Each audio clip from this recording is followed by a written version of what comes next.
خورکنڈو valley Pakistan کا سب سے آخری گاؤں، جسے گلیشیئرز اور چوٹیوں کی سرزمین بھی کہا جاتا ہے، خپلو سے تقریباً 3 گھنٹے کی دوری پر موجود یہ وادی بہت ہی خوبصورت اور حسین ہے۔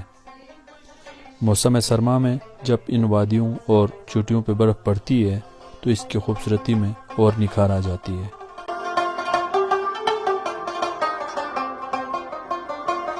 اس وادی میں جب آپ پہنچے تو آپ کو پرانے گلیاں اور پرانے طرز و تعمیر کے مکانات بھی دیکھنے کو ملتے ہیں۔ لوگ انہی پرانے گھروں میں اپنی زندگی ہنسی خوشی گزارتے نظر آتے ہیں۔